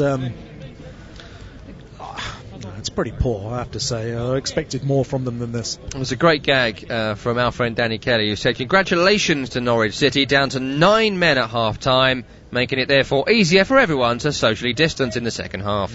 And that's kind of what it's been like. Everyone seems to be nicely socially distanced. And that will have annoyed Sean Dyche, who's just given his drinks break team talk. And he didn't look happy, but I'm not sure he's ever happy during the game. Maybe happy afterwards. Chip down the left-hand side here for Norwich. What an embarrassment it would be for Burnley if relegated Norwich with 9 men got something. McLean driving in the area. Good challenge by Tarkowski, who has stayed down following that tackle. That could be a bit of a blow. Westwood forward into Wood. Robbie Brady now, and Burnley are just going to kick this into touch so Tarkowski can get some treatment. Yeah. And he stayed down as the Burnley skipper for a long time here. This could be a real concern, because Tarkowski, not only for Burnley, I hate to say this, I know that it's mainly fans of the clubs who listen to these games, but, you know, there's lots of talk about Declan Rice going to Chelsea to be centre-half. Sorry, James Tarkowski exists. You know, he's an actual centre-half, will block everything. So this could be a big summer for James Tarkowski, with good centre-halves at this level, very difficult to come by. Yeah, England international. I mean, look, you've seen more of he scored a stunning goal, actually, Declan Rice. I mean, what do you think of Declan Rice? You're the West Ham fan. I mean, what do you think? Is he living up to the plaudits that he's getting? Well, I think he's played every minute of every game this season. He's excellent when it comes to interceptions, and he's excellent when it comes to tracking midfielders and putting saving challenges in. He's played in a very poor team, and I think he has excelled. But I don't see him as a centre-half for Chelsea. No, I don't. I can see him going up the league and playing for a better team and playing in defensive midfield, or I can see him staying at West Ham for 2 or 3 years and learning how to be a centre-half. But if Chelsea are in the Champions League and they're playing a really great side, Barcelona, Bayern Munich, in a few months, and Declan Rice centre-half, and I'd say good luck to you. Yeah. Because he's not a centre-half. No, I don't see him at this point in his career. And where did that come from? Is that did he start as a centre-half? He did start as a centre-half at Chelsea. He has played there for West Ham, and it was in fact David Moyes that turned him into a defensive midfielder, played him as part of a defensive 3 and then played him in defensive midfield. And he's played there for 2 straight seasons now. It just seems like a mad one for me, especially when you consider the money that West Ham would want for their only ever-present player. Now, pretty much, barring some freak set of results, going to be a Premier League team. So that seems an odd one to me. Tarkowski here, it seems to be okay. He's up on his feet and a crucial component of Burnley's 14 clean sheets in the Premier League. Him, Ben Mee, Nick Pope. If Chelsea went and bought them 3, I'd feel quite assured with them defensively next season. Yeah, they might have to change the way they play and their expectations of a season. Yeah, stop conceding. That's the main change that they would make to their season. I'm not sure Burnley would welcome Rudiger Christensen and Kepa Arrizabalaga in return, but we'll save that conversation for another day, as we are back underway here, and Tarkowski looked all right. 73 minutes on the clock. It's Norwich 0, Burnley 1. Premier League live. Norwich down to 9 men, They were down to 10 men, then got someone else sent off. Buendia and Dermot, the two with the red cards. Straight reds as well. The goal from Burnley coming from Chris Wood just before the half-time whistle. Dwight McNeil in Norwich territory in the centre, or knock it out right to Bardsley. It's on to Brady on the right, left-footed cross. Far too close to Tim Krul. The creativity is so low here from Burnley, and Hussein has tweeted in, Burnley simply not interested at this point now they've scored their goal, and I can't disagree with you. Yeah, I mean, from a Burnley point of view, there are only two chances to score a goal, if you like, are Oh, there's a mistake by Aarons. Allowed Peters in. Deflected shot. Oh, it's gone over the top. Well, Aarons just missed the ball there from a cross that was cleared, and Peters had the chance to shoot, and it's actually good defending, I think, again from the man who came on at half-time. Zimmerman, another block from him. Yeah, Zimmerman's done well, actually. It's a decent block, because from Peters it's got a clear shot on goal. But Burnley, it's either going to come from McNeil or it's going to come from a cutback from Bardsley on the right. You know, there really isn't anything else. There's no sort of open play from Burnley. There's no, you know, they're up against 9 men. There's no incisiveness. There's no intricate football. Corner taken back to Peters. Left-footed cross. Turned towards goal by Tarkowski. He's put that wide, and that does mean we've got a moment here to cross over to our team covering the game from Wembley Stadium, the FA Cup semi-final between Arsenal and Man City. Team news comes from John Anderson. The first of 2 heavyweight FA Cup semi-final contests sees the current holders up against the club who've won it more times than anyone else. City equalled a long-standing competition record by thrashing Watford 6-0 in last year's showpiece, but 3 of the 5 finals before that were won by Arsenal, taking their overall tally to 13. Despite beating the champions Liverpool in midweek, the Gunners make 5 changes today. In come Pierre-Emerick Aubameyang, Dani Ceballos, Shkodran Mustafi, Hector Bellerin and Ainsley Maitland-Niles for Rob Holding, Lucas Torreira, Bukayo Saka, Sead Kolasinac and Cedric Suarez and Reece Nelson. After 5 changes themselves in midweek against Bournemouth, the City lineup has a more familiar look, with Raheem Sterling, Kevin De Bruyne and Aymeric Laporte among those returning. The regular FA Cup goalkeeper Claudio Bravo is injured, so Ederson makes his first appearance in the competition since keeping a clean sheet in last year's final. It's Arsenal against Manchester City in the Emirates FA Cup semi-final at Wembley Stadium. John, thank you. That game coming up in about half an hour or so from now. Kick-off in, 40 minutes or so. That's live maths for you there from me. John Anderson and Kit Simons, your team. Kit, of course, a former Man City defender. Change here, substitution for Norwich. Todd Cantwell is taken off to be replaced by Lucas Rupp, who in the game against Chelsea a few days ago gave the single worst individual performance I've seen this season, so he's lucky still be getting a game in the Premier League, and that may well be Cantwell's last appearance at Norwich City, linked with a move away during the summer, as the better players always are upon relegation, though I wonder if many more apart from Todd Cantwell could really play at Premier League level. Gone to sit in the stands behind the dugout, crossing his arms. Unhappy is Todd Cantwell. He certainly loves the club and has had some great moments in the Premier League this season, Todd Cantwell, but that may well be the last time we see him in a yellow shirt at Carrow Road, as Burnley come forward with Peters into Jay Rodriguez in the area. Lucas Rupp has put a challenge in and almost by accident found a pass to a teammate, something I didn't see him do at Stamford Bridge in 90 minutes of football. Big wallop upfield recovered by Burnley. What do you make to Todd Cantwell, Dave Kitson? Does he have a Premier League future, and what sort of level do you see him coming in at? Yeah, no, I do actually, and I just want him to be a bit more central. We'll come back to that as Burnley are coming forward here, maybe to create a chance to score their second goal. McNeil to Brownhill. McNeil on the edge. Brady further left to Peters. Not used to being camped on the edge of someone's area, Burnley. And you can see they're struggling to work out what to do. Yeah. Crossed by McNeil, that's all they can do, and it's gone straight to Tim Krul.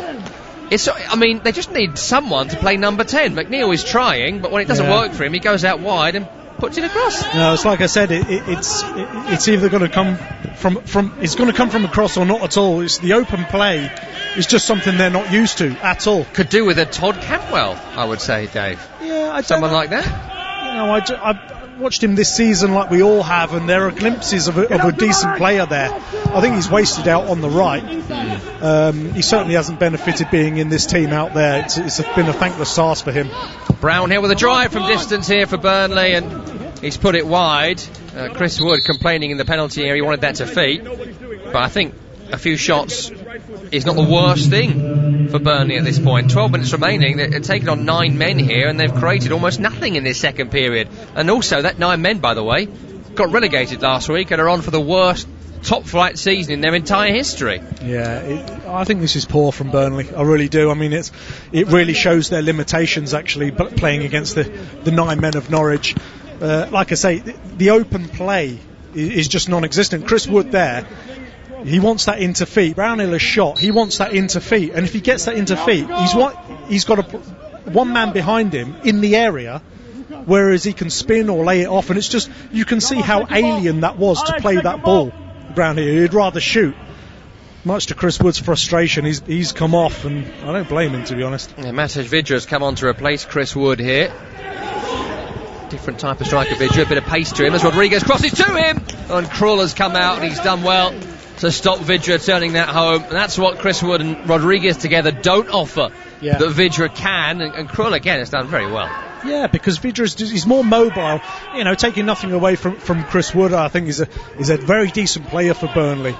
He's a big focal point, big part of what they do. Vidra just offers that something a little bit different for them. He can get in behind, he can move players about. Don't forget, this is a very rigid 4-4 that Norwich are having to play. So bringing on someone who can actually move players about and make use of the extra midfielder that Burnley have got is what you need. But you can see, it's alien to Burnley, their players, and it's alien to Sean Dyche in the way that they want to play. Dwight McNeil in Norwich territory, just left of centre, some way from goal, looks left of Peters, cross comes in. Oh, it's an own goal! Oh, I can't believe how bad this day has been for Norwich City. Ben Godfrey has just passed the ball into his own net on the same day. They've had 2 men sent off. In the second half, we are just talking about how well they have done to stop Burnley, who couldn't create a goal here in 30 minutes against 9 men. And so Norwich have obliged them, and Godfrey's put one in his own net. Just go to the Championship and wipe your mouth and move on, Norwich. This league is not for you. No, and it's like we said, it's going to come from a cross, but we didn't expect it to come like this. Godfrey, he's smack bang in the middle of his own goal on his 6-yard line. He doesn't even have to touch this because there's nobody around him within 20 yards. He doesn't have to touch it at all. Tim Krul, I don't know where he's giving him a shout, but he really should have, because Godfrey clearly doesn't know that there's nothing behind him. And he sticks a leg out, and it's 2-0. It's a great finish if you're a striker. Penny for Chris Wood's thoughts at the moment. Yeah.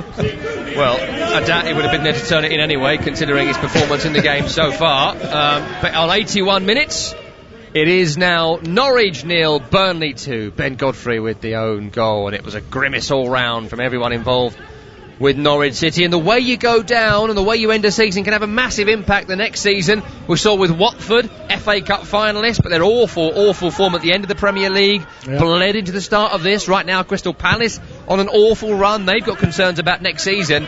And Huddersfield Town relegated from the Premier League, embarrassed themselves at the top level, and they've struggled all season at the wrong end of the Championship table. Yeah, I think you're right. It's what you get used to. And that's certainly true of football like it is in anything else in life. And we've heard, maybe a chance here for Brady, who's offside. We've heard rhetoric coming out of Manchester City from Pep Guardiola, Raheem Sterling, these guys saying, when just before they were about to play Liverpool, the title's gone, but it's about how we finish the season. Yeah. It's about laying down a marker for next season. This isn't the marker that Norwich would want to lay down. I know they've had 2 men sent off, but the whole season has been a catastrophe. Though I do appreciate that, I can't help but feel that if you saw the Bournemouth game, I'm not sure Man City were that minded about that whatsoever, and were very, very lucky to win it. Very true. Bournemouth, so many chances at the Etihad, should have won it. That could cost them in the end. Anyway, back here. 7 minutes remaining of normal time. Still 2-0 to Burnley. And do they feel that's job done now, Burnley, or do they want the third, want the fourth, want the big win? Well, certainly as a striker. I mean, if I was playing in a striker in this Burnley team now, I would 10 minutes to go, whatever might be left. I'd want a goal. I'd like to think I'd get at least one chance before the end of this game. 2-0 up, cruising. McNeil forward into Brady, onto Vidra, onto Brady. Here's Jay Rodriguez. Saved by Tim Krul. He didn't quite get it in the corner there, Jay Rodriguez. Curled it up rather than away from the goalkeeper, and Krul made a simple catch. Yeah, he's just trying to bend that beyond the stretch of Krul, but Krul is off his line and central. And that shot really wasn't on. But yeah, those are the chances, you get yourself into the positions.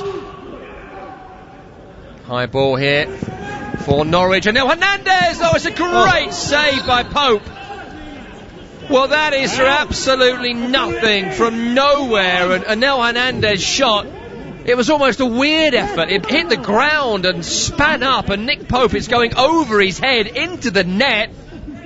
And he's made a brilliant save, kind of clawed it up over his shoulder and wide. Yeah, it's a brilliant save actually from Pope, because it's behind him. It's Barsley who plays Hernandez onside. He doesn't step with his other three defenders, and Pope he throws out a left hand quite deliberately. It's not a reflex. He's trying to push that past the post, and it's already gone beyond him. It's a brilliant save.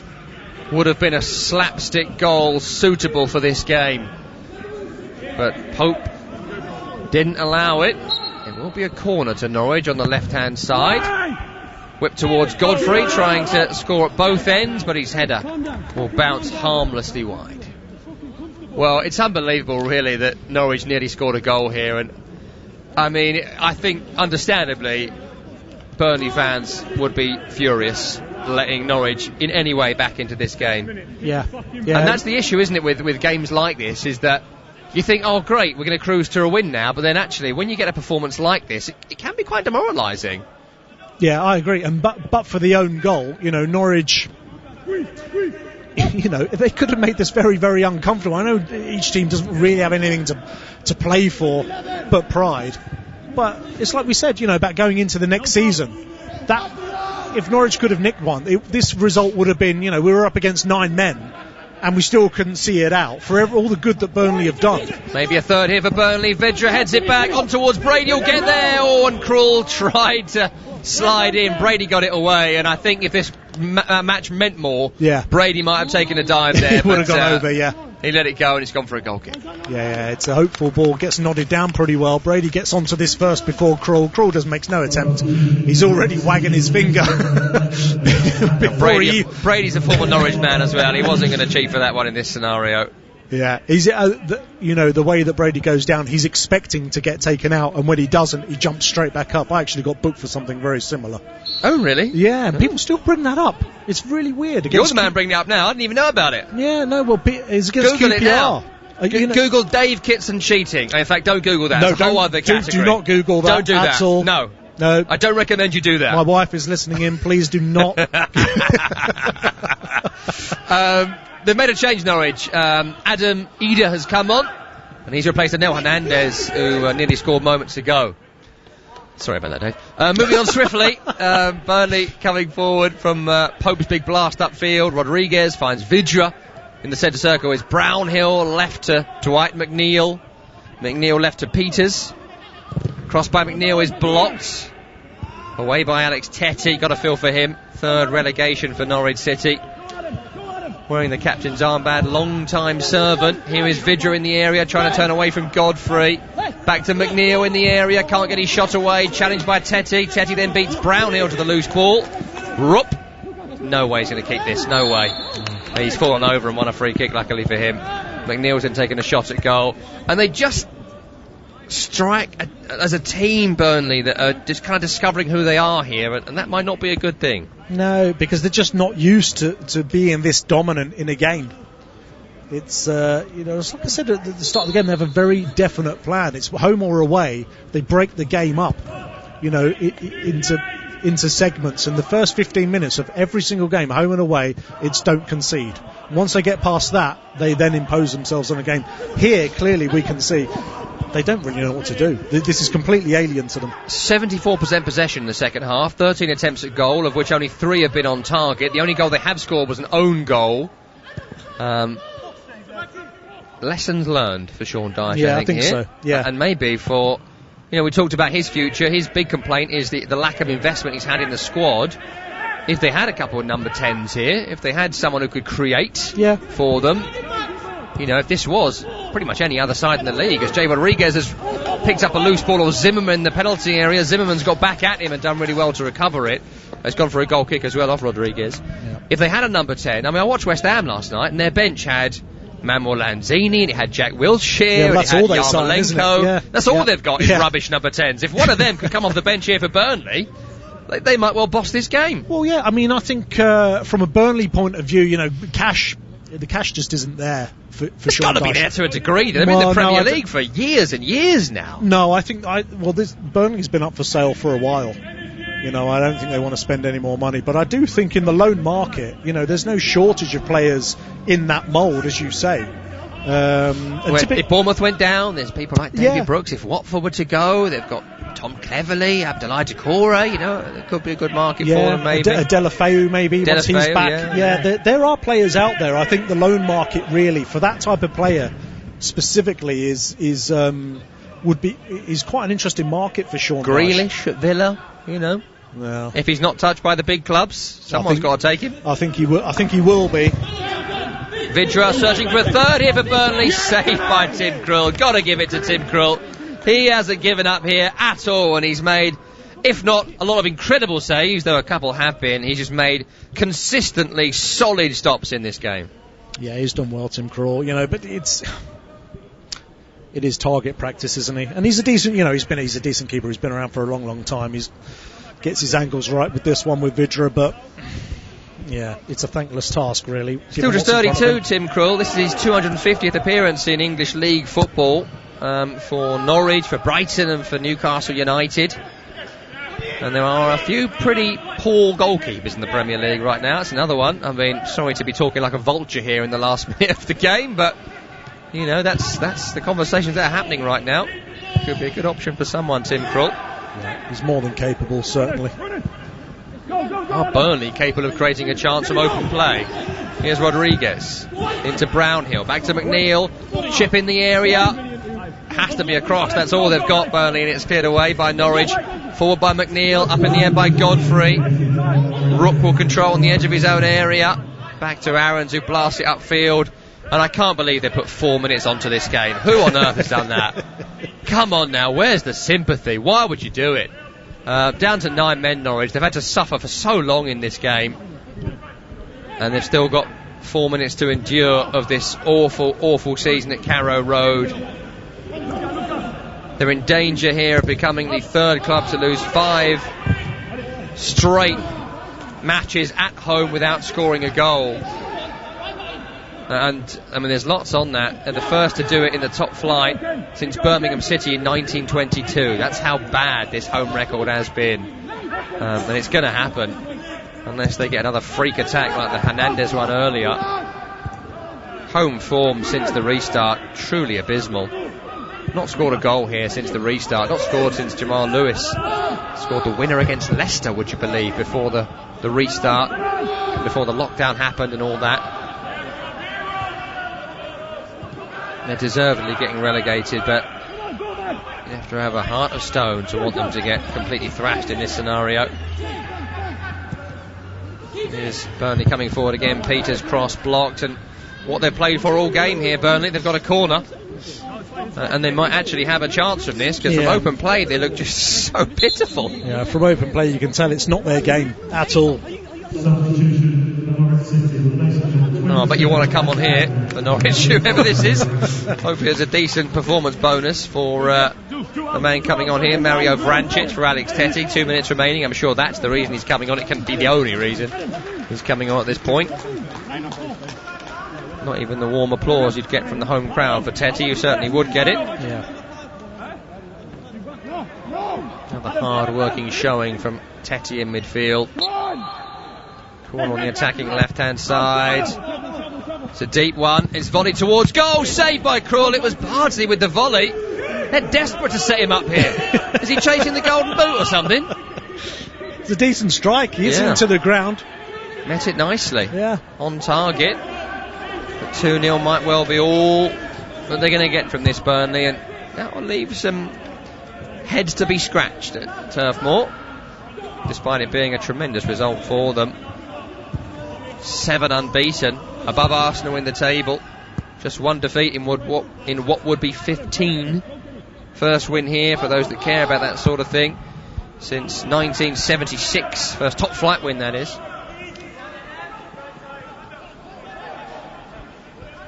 Personally, I don't care about such things, but, we've had to fill a lot of time, all right? Well, I think, what do you expect from Burnley this season? If you get to this point with a couple of games left and you said you can leapfrog Arsenal at the end of the season with a win over Norwich away, you'd say, yeah, you know what, Sean Dyche certainly would snap your arm off for that. You'd have to say, what is success? What is success to each individual team? And this is success for Burnley. Now cruising to victory against 9 men, as they should. But it's not been the fun 45 that their fans would have hoped, and that's good for Norwich, who've only had one embarrassment to deal with in the second half. Ball with Jamal Lewis. Still we're playing on to the absolute death here. It's almost cruel. One final game left for Norwich City in the Premier League, away at Manchester City. And they've got away with it here, with 9 men since just before half-time. They have only lost by 2-0. They are the first side to lose 5 consecutive Premier League home matches without scoring. The first to do so in the top flight since Birmingham City in 1922. It has finished here 2-0 to Burnley. Here are your highlights.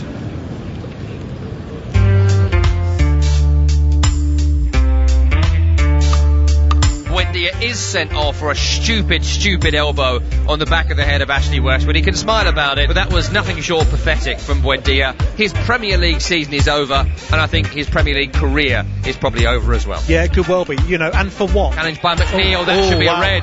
Dermot has got to go. Dermot has to be sent off. It's a right-footed challenge, and Norwich City are now down to 9 men. Oh my goodness, Norwich City! They're now 1-0 down. An overhead kick from Chris Wood has just gone in the bottom corner. Oh my word, this is an absolute farce of a game. Dwight McNeil in Norwich territory, just left of centre, some way from goal, looks left to Peters, cross comes in. Oh, it's an own goal! Oh, I can't believe how bad this day has been for Norwich City. Ben Godfrey has just passed the ball into his own net. He doesn't have to touch it at all. Tim Krul, I don't know where he's giving him a shout, but he really should have, because Godfrey clearly doesn't know that there's nothing behind him, and he sticks a leg out, and it's 2-0. It's a great finish if you're a striker. Penny for Chris Wood's thoughts at the moment. And we are out of time from Carrow Road. It has finished 2-0 to Burnley against 9-man Norwich City, and their slapstick home season comes to an end with another humiliating defeat. We are done here, but we are back after this break for the majority of our listeners with the FA Cup semi-final between Arsenal and Man City. John Anderson and Kit Simons with you for that one. It's finished here with a win for Burnley. They go above Arsenal in the table, and you're listening to Premier League Live. We all want to stay safe and protect each other from coronavirus.